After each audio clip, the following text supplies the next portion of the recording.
बिस्मिल्लाहिर्रहमानिर्रहीम, अस्सलाम वालेकुम। I am doctor Waqar Ahmad, consultant cardiologist, heart specialist.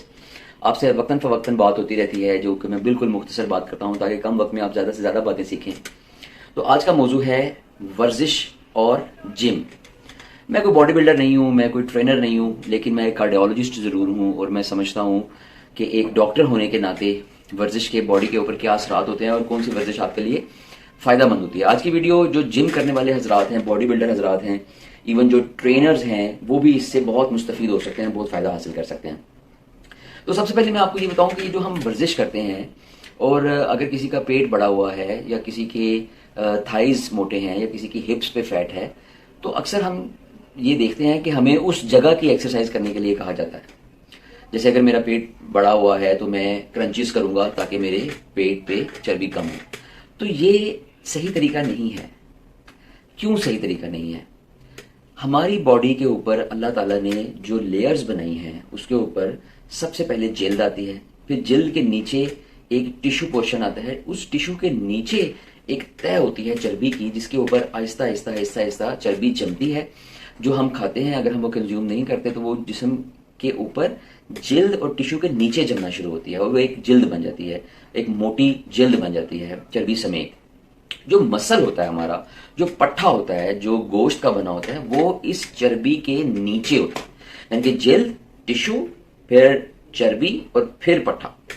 तो हम क्या करते हैं, अगर मेरी एब्स की बहुत बातें होती हैं और सिक्स पैक्स की बहुत बहुत सारी बातें होती हैं, तो ये जो मसल्स हम कॉन्ट्रैक्ट और रिलैक्स करते हैं, जैसे मैं अगर लेट के अपने पेट के क्रंचीज लगा रहा हूं, तो मैं अपने पेट के मसल्स को कॉन्ट्रैक्ट कर रहा हूँ और रिलैक्स कर रहा हूँ, कॉन्ट्रैक्ट कर रहा हूँ, रिलैक्स कर रहा हूँ।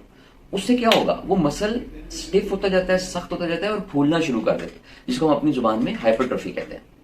तो असल में आपका मसला वो नीचे वाला मसल नहीं है, आपका मसला वो उसके ऊपर पड़ी हुई चर्बी की तय है।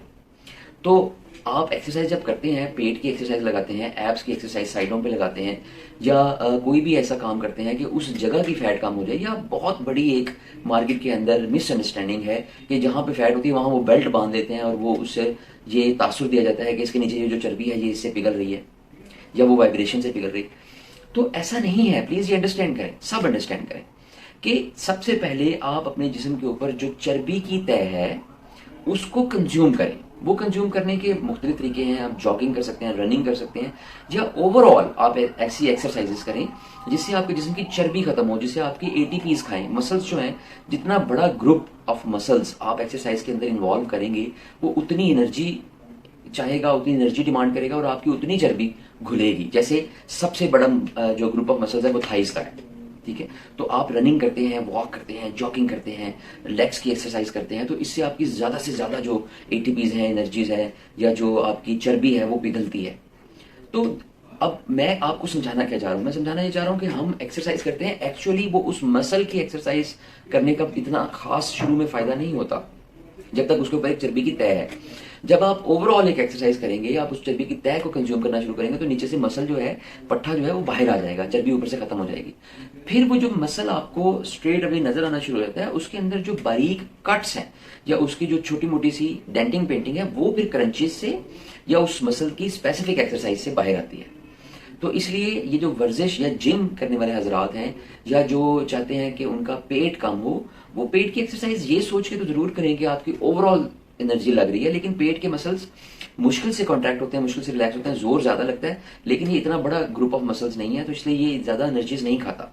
तो इसलिए सबसे बेहतरीन चीज वेट लूज करने के लिए या चर्बी कम करने के लिए वॉक, रनिंग, जॉगिंग और ट्रेडमिल एक्सरसाइज, साइकिलिंग, स्विमिंग, ये इस तरह की चीजें जिसमें आपके ज्यादा से ज्यादा मसल्स इन्वॉल्व होते हैं और आपकी एनर्जीज इन्वॉल्व होती हैं। आई होप ये पॉइंट मैं आपको समझा पाया हूं। फिर उसके बाद बॉडी के अंदर मैकेनिज्म है अल्लाह ताला ने जो बनाया है कि जैसे एक आप कोई भी दाना जमीन के ऊपर फेंकते हैं और उसको कोई चिड़िया या कोई परिंदा आके खाना शुरू करती है, तो वो एक एक दाना चुगती है, तो वो एकदम से ज्यादा दाने नहीं खाती। इसी तरह जो हमारा मसल है, जो हमारी बॉडी के अंदर पट्टे हैं, वो एक एक दाना करके खाते हैं। मतलब ये मिसाल के तौर पे समझ लें कि वो एटीपी को आहिस्ता आहिस्ता, जो हमारी चर्बी है, आहिस्ता आहिस्ता उसको खाना शुरू करते हैं।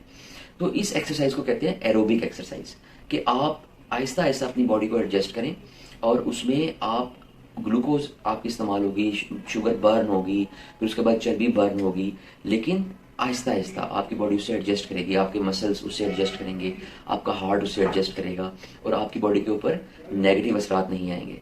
लेकिन इसके बरक्स अगर आप स्प्रिंटिंग करते हैं कि एकदम से आप शूट लगाते हैं और बहुत भागते हैं तो आपको सांस भी चढ़ जाएगा, आपको लगेगा कि मैंने बहुत अच्छी एक्सरसाइज की है, या आप बहुत कोई 30 kg का वजन उठाते हैं, वेट उठाते हैं, तो आपको लगेगा मैंने बहुत एक्सरसाइज की है, लेकिन ये एन एरोबिक एक्सरसाइज में आता है, इसमें ऑक्सीजन को इस्तेमाल करने का टाइम नहीं मिलता। इसके बॉडी के ऊपर मुज़िर असरात हो सकते हैं, जैसे दिल के पट्टों का मोटा होना या बॉडी के अंदर कुछ ऐसी केमिकल चेंजेस होना जो बॉडी से एडजस्ट नहीं है। तो acclimatisation of body before exercise is very important.